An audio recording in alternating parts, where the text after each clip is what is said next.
जय श्री कृष्ण भक्तों। पिछले श्लोकों में भगवान श्री कृष्ण ने अपने बारे में कहा था कि हे अर्जुन, मेरे लिए कोई कर्तव्य नहीं है तीनों लोकों में,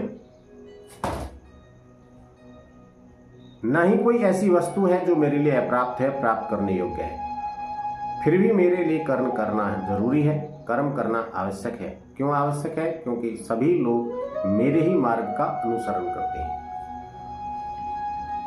अब यहां जो विशिष्ट रूप से बात कह रहे हैं श्री कृष्ण, वो श्रेष्ठ व्यक्तियों के लिए या आसक्ति रहित व्यक्तियों के लिए कह रहे हैं कि भाई जो आसक्ति रहित व्यक्ति हैं उन्हें अपने कर्तव्य पथ का ज्यादा ध्यान रखना चाहिए। अगले श्लोक में वो ऐसा ही कुछ कह रहे हैं। कहते हैं, सक्तः कर्मण्य विद्वांसो यथा कुर्वन्ति भारत, कुर्याद् विद्वांस तथा सक्तश्च कुर्युः लोक संग्रहम्। सक्तः कर्मण्य विद्वांसो यथा कुर्वन्ति भारत। हे भरत श्रेष्ठ अर्जुन, जिस प्रकार कर्मों में आसक्त अज्ञानी जन कर्तव्य कर्मों को करते हैं, शास्त्र विहित कर्मों को करते हैं, कुर्याद् विद्वांस तथा सक्तश्च कुर्युः लोक संग्रह, लोक संग्रह को देखते हुए ज्ञानी जनों को भी वैसे ही कार्य करना चाहिए जैसे आसक्त पुरुष करते हैं। अनासक्त पुरुषों को भी वैसे ही करना चाहिए। अंतर कितना आ जाएगा कि जो आसक्त पुरुष है वो फल की कामना लेकर उस काम को करेगा और अनासक्त पुरुष लोक संग्रह को देखते हुए उस काम को करेगा। और जो श्रेष्ठ पुरुष उस काम को करेगा उतनी ही तत्परता के साथ, लगन के साथ, श्रद्धा के साथ, तो आसक्त पुरुष पर उसका प्रभाव पड़ेगा और वो भी उसमें ज्यादा लगन के साथ उस कार्य को करेंगे और कर्तव्य पथ पर बढ़ेंगे। अगले श्लोक में वो कहते हैं, न बुद्धि भेदम धनेद ज्ञानाम कर्म सिद्धीनाम जो सेत सर्व कर्माणि विद्वान युक्त है समाचरण। विद्वान युक्त है वह व्यक्ति जो परमात्मा के स्वरूप में अटल है, स्थित है, निश्चयात्मक बुद्धि है। ऐसे ज्ञानी जन, विद्वान पुरुष को एक काम नहीं करना चाहिए।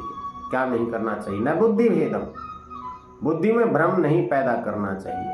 किसके? कर्म संगीनाम, जो कर्मों में आ सकते हैं, अज्ञानाम, अज्ञानी जन। विद्वान पुरुषों को उन अज्ञानी व्यक्तियों की बुद्धि में भ्रम पैदा नहीं करना चाहिए जो शास्त्र विहित कर्मों में आसक्ति रखते हैं।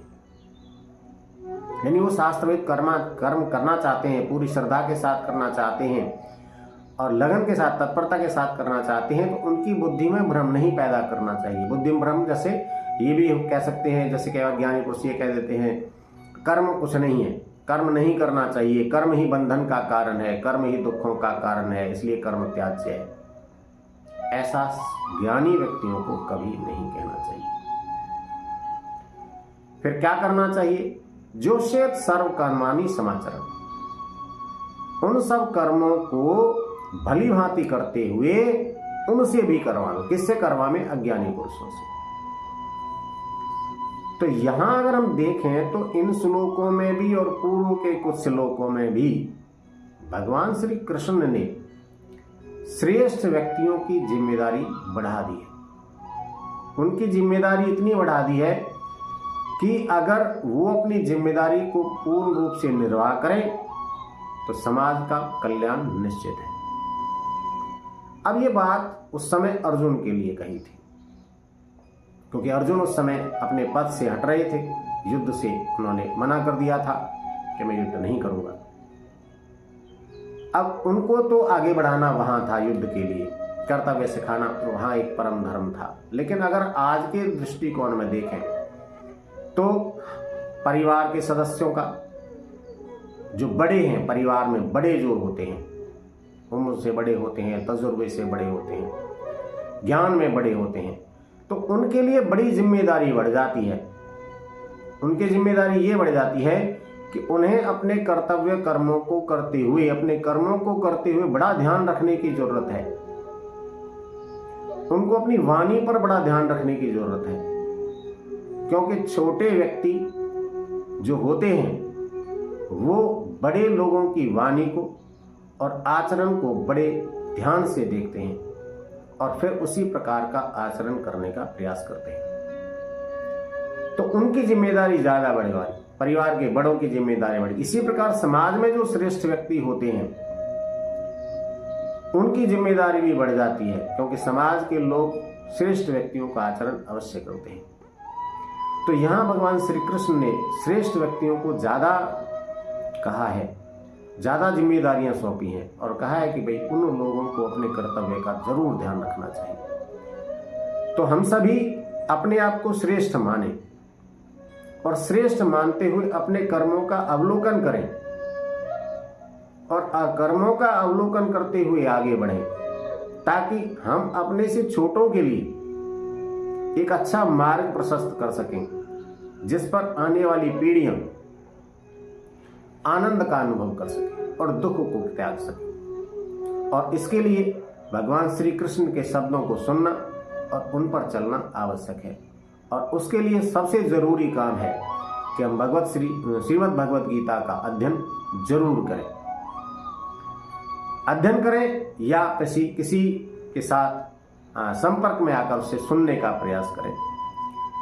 अध्ययन का और श्रवण का महत्व बड़ा जबरदस्त बताया है भगवान श्री कृष्ण ने, पर वो अंत में आएगा, इसलिए अभी हम उसका जिक्र नहीं करेंगे।